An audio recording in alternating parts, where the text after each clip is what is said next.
नमस्कार दोस्तों, मैं अंकिता सीआरबी क्लासेस पे आप सभी का स्वागत करती हूँ। और आज की इस वीडियो में हम सर्वनाम के बारे में पढ़ेंगे कि सर्वनाम क्या होते हैं, कितने प्रकार के होते हैं और इनकी पहचान हम किस प्रकार से कर सकते हैं। आज हम पढ़ेंगे सर्वनाम। तो सबसे पहले हम सर्वनाम की परिभाषा देखते हैं। सर्वनाम की परिभाषा है कि वाक्य में संज्ञा के स्थान पर जिन शब्दों का प्रयोग किया जाता है वे सर्वनाम कहलाते हैं। अब इस परिभाषा को हम और भी सरल तरीके से देखते हैं। सर्व यानी हो गया सभी, और नाम तो मैंने पिछली वीडियो में भी आपको बताया था, नाम होती हैं संज्ञाएं। संज्ञा यानी कि सभी संज्ञाओं के स्थान पर जो शब्द आते हैं, संज्ञाओं के स्थान पर आने वाले शब्द सर्वनाम कहे जाते हैं। तो इसको हम एक उदाहरण के द्वारा समझते हैं। जैसे हमने लिखा कि मोहित स्कूल जाता है। मोहित स्कूल जाता है। अब इसमें मोहित क्या है? मोहित है संज्ञा। अब इसी वाक्य को हम लिखेंगे कि वह स्कूल जाता है। वह स्कूल जाता है। तो हमने संज्ञा के स्थान पर यहाँ पे शब्द का प्रयोग किया है वह।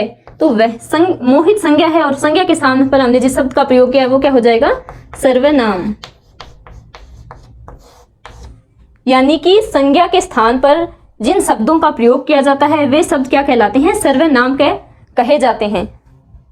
जैसे मैं, तुम, वह, ये, वे, कौन, क्या, कुछ, उसका, हम, ये सभी हैं वो सर्वनाम होते हैं।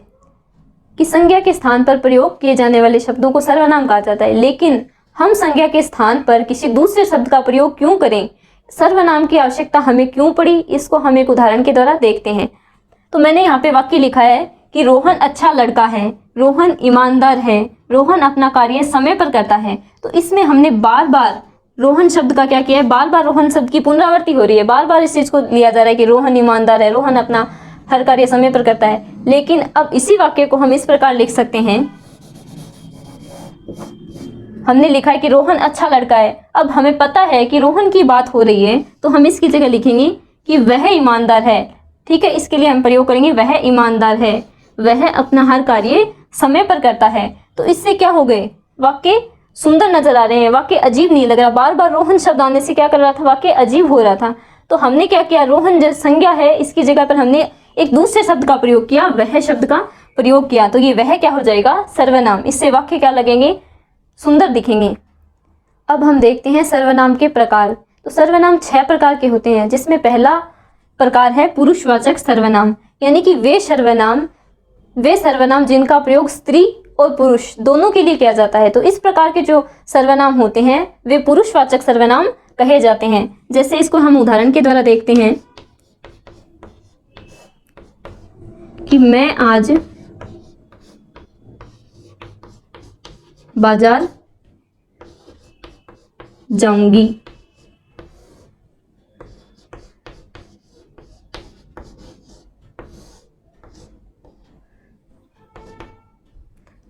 तो मैं आज बाजार जाऊंगी। अब मैं शब्द का प्रयोग किया है हमने यहाँ पे, मैं सर्वनाम का प्रयोग किया है। तो इसमें हम ऐसे भी बोल सकते हैं कि मैं आज बाजार जाऊंगा। तो इसमें ये मैं जो शब्द है वो स्त्री के लिए भी प्रयोग होता है और पुरुष के लिए भी प्रयोग होता है। तो इस प्रकार के शब्द जो स्त्री और पुरुष दोनों के लिए प्रयोग हों तो वे सर्वनाम कहलाते हैं पुरुषवाचक सर्वनाम। पुरुषवाचक सर्वनाम के भी 3 प्रकार होते हैं। पहला प्रकार है उत्तम पुरुष, दूसरा है मध्यम पुरुष और तीसरा इसका प्रकार है अन्य पुरुष। तो उत्तम पुरुष वे सर्वनाम होते हैं जिनका प्रयोग बोलने वाले के लिए या वक्ता जो होता है वो स्वयं के लिए करता है। जैसे मैं, मेरा,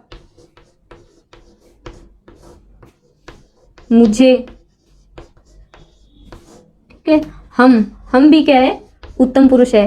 हम, हमारा, मैं, मेरा, मुझे, हम। तो इस प्रकार के जो सर्वनाम होते हैं वो उत्तम पुरुष होते हैं। दूसरा है मध्यम पुरुष, यानी वे सर्वनाम जिनका प्रयोग श्रोता के लिए, यानी कि जिसको संबोधित किया जा रहा है, जिससे बात की जा रही है उसके लिए किया जाता है। तो वो जो होते हैं वो कहलाते हैं मध्यम पुरुष। मध्यम पुरुष में होगा तू, तुम, तुम्हारा, तो इस प्रकार के जो अपना भी इसमें आप, आदर सूचक में हम आप, किसी को अगर किसी से बात कर रहे हैं तो उससे बोलते हैं हम आप, तो ये भी क्या हो जाएगा, मध्यम पुरुष हो जाएगा। तीसरा है अन्य पुरुष, यानी कि वे सर्वनाम जिनका प्रयोग वक्ता और श्रोता इन दोनों को छोड़कर किसी तीसरे के लिए प्रयोग किया जाता है तो वो सर्वनाम कहलाते हैं अन्य पुरुष। अन्य पुरुष में होगा जैसे वे, उनका, वह। तो इस प्रकार के जो सर्वनाम होते हैं वो अन्य पुरुष कहलाते हैं। तो पुरुषवाचक सर्वनाम के 3 प्रकार होते हैं, उत्तम पुरुष, मध्यम पुरुष, अन्य पुरुष। खुद के लिए जो इस्तेमाल किया जाता है मैं, मेरा, मुझे, हम, तो ये कहलाते हैं उत्तम पुरुष। जिसको हम संबोधित कर रहे हैं तुम, तुम्हारा, आप, तो ये कहलाते हैं मध्यम पुरुष। और किसी तीसरे के लिए अगर बात की जा रही है वे, उनका, वह, तो इस प्रकार के जो सर्वनाम होते हैं वो कहलाते हैं अन्य पुरुष। इसका दूसरा प्रकार है निजवाचक सर्वनाम, यानी कि वे सर्वनाम जिनका प्रयोग कर्ता या बोलने वाला स्वयं के लिए करता है। तो इस प्रकार के जो सर्वनाम होते हैं वो निजवाचक सर्वनाम कहे जाते हैं। अब निजवाचक सर्वनाम को हम उदाहरण की तरह देखते हैं, जैसे कि मैं अपना काम अपने आप कर लूंगा।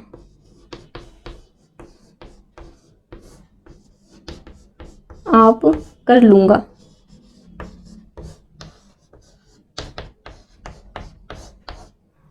तो यहाँ हमने क्या कहा है कि मैं अपना काम अपने आप कर लूंगा। तो यहाँ पे अपने आप, यहाँ हमने लिखा है अपने आप, तो आप जो है वो कर्ता क्या कर रहा है, स्वयं के लिए प्रयोग कर रहा है, तो ये होगा निजवाचक सर्वनाम। और भी देख सकते हैं आप कि मैं स्वयं चला जाऊंगा, चला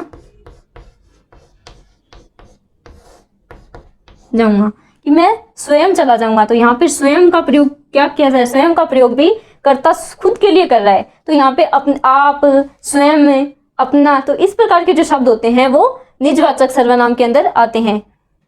तीसरा है निश्चयवाचक सर्वनाम। तो निश्चयवाचक सर्वनाम यानी वो सर्वनाम जो किसी निकट या दूर की वस्तुओं या व्यक्तियों की ओर क्या करते हैं, निश्चित संकेत करते हैं। तो इस प्रकार के सर्वनाम निश्चयवाचक सर्वनाम कहलाते हैं। अब उदाहरण के द्वारा हम देखते हैं, जैसे यह किताब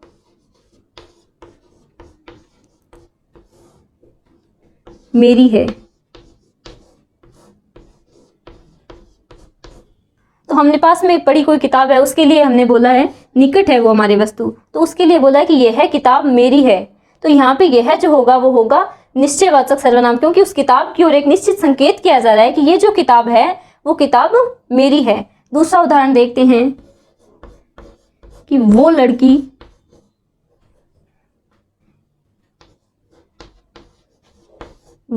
या वह लड़की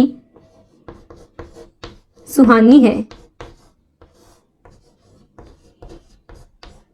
ठीक है, तो किसी दूर के व्यक्ति के लिए या दूर के व्यक्ति के लिए हम क्या बता रहे हैं, एक निश्चित संकेत करके बता रहे हैं कि जो वो लड़की जो जा रही है या वो जो लड़की है वो कौन है, सुहानी है। तो इसमें वो जो होगा वो होगा निश्चयवाचक सर्वनाम, यानी कि संकेत किया जा रहा है, एक निश्चित लड़की की ओर संकेत करके ये कहा जा रहा है कि वो लड़की कौन है, सुहानी है। तो इस प्रकार यह किताब मेरी है, यानी कि किसी निकट की वस्तु के तरफ हम संकेत करके बता रहे हैं, तो यह क्या होगा, निश्चयवाचक सर्वनाम। अब कोई लड़की जा रही है तो उसके लिए बोल रहे हैं कि वो लड़की सुहानी है, एक निश्चित संकेत किया गया है उस लड़की की तरफ कि वो लड़की कौन है, सुहानी है। तो इस प्रकार के जो सर्वनाम होते हैं वो होते हैं निश्चयवाचक सर्वनाम। चौथा है अनिश्चयवाचक सर्वनाम, यानी जिन सर्वनाम से किसी ऐसे व्यक्ति या वस्तु का ज्ञान हो, हमें इस ऐसे व्यक्ति या वस्तु का बोध हो जिसके विषय में कोई निश्चित ज्ञान नहीं है, यानी हमें पता नहीं है कि वो कौन है। जैसे उदाहरण के द्वारा देखते हैं हम, जैसे कोई आया था, कोई आया था, कोई आया था आपको कुछ देकर गया है।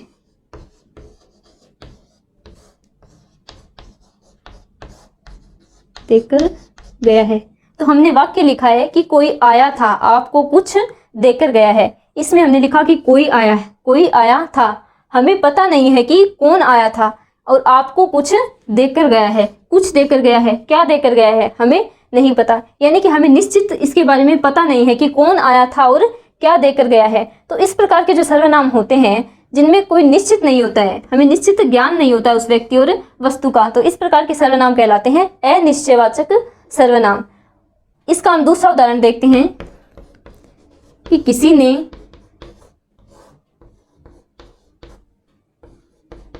सच ही कहा है।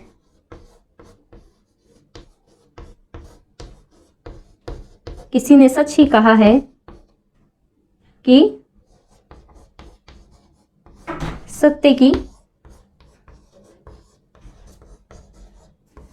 विजय होती है।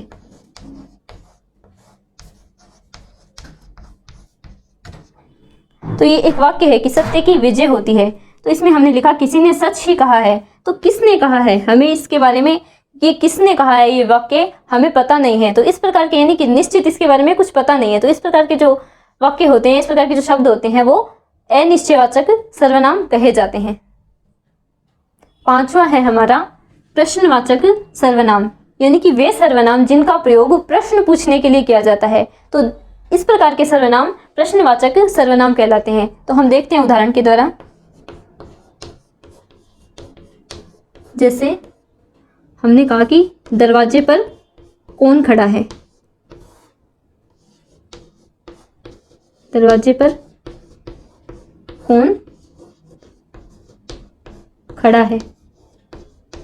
तो ये क्या किया, हमने एक प्रश्न पूछा है कि दरवाजे पर कौन खड़ा है, और प्रश्न किस शब्द के द्वारा पूछा जा रहा है कि कौन खड़ा है। तो इस प्रकार के जो शब्द होते हैं जिनके द्वारा हम प्रश्न पूछते हैं, तो इस प्रकार के सर्वनाम प्रश्नवाचक सर्वनाम कहलाते हैं। जैसे कौन, क्या, किसे, किसको। तो इस प्रकार के जो शब्द होते हैं वो प्रश्नवाचक सर्वनाम कहे जाते हैं। छठा है संबंधवाचक सर्वनाम। संबंधवाचक सर्वनाम तो वे सर्वनाम जिनका प्रयोग किसी व्यक्ति या वस्तु के मध्य संबंध स्थापित करने के लिए किया जाता है। तो इस प्रकार के जो सर्वनाम होते हैं वो संबंधवाचक सर्वनाम कहलाते हैं। ये संबंध स्थापित करने का काम करते हैं। तो जैसे जो, जिसका, जिसकी। तो इस प्रकार के जो शब्द हैं वो संबंधवाचक सर्वनाम के अंदर आते हैं। हम उदाहरण के द्वारा देखते हैं। जैसे उदाहरण लिया हमने कि जो सत्य बोलता है, जो सत्य बोलता है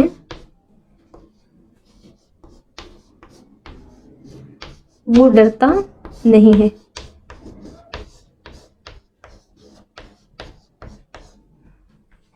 कि जो सत्य बोलता है, ठीक है। तो यहाँ पे संबंध स्थापित किया जा रहा है सत्य बोलने में और डरने नहीं में, यानी कि जो सत्य बोलता है वो डरता नहीं है। तो यहाँ पे ये जो शब्द है ये वो शब्द है, ये क्या कर रहे हैं, ये संबंध स्थापित करने का काम कर रहे हैं। दूसरा उदाहरण देखते हैं हम।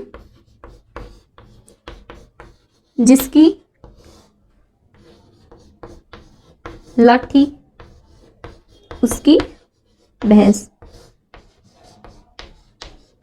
ये मुहावरा तो आपने सुना ही होगा कि जिसकी लाठी उसकी भैंस। इसमें जो जिसकी शब्द है, जिसकी लाठी और उसकी भैंस, तो ये जिसकी और उसकी क्या कर रहे हैं, लाठी और भैंस के मध्य ये संबंध स्थापित कर रहे हैं। ये आपस में क्या कर रहे हैं, संबंध स्थापित कर रहे हैं। तो ये वे शब्द जो आपस में किसी व्यक्ति और वस्तु में संबंध स्थापित करने का काम करते हैं वो संबंधवाचक सर्वनाम कहलाते हैं। तो दोस्तों ये थे सर्वनाम। आपको हमारा ये वीडियो कैसा लगा कमेंट बॉक्स में कमेंट करके ज़रूर बताएं। अगर आपको वीडियो पसंद आया तो वीडियो को लाइक करें, चैनल को सब्सक्राइब करें और बेल आइकन का बटन दबाएं। धन्यवाद दोस्तों।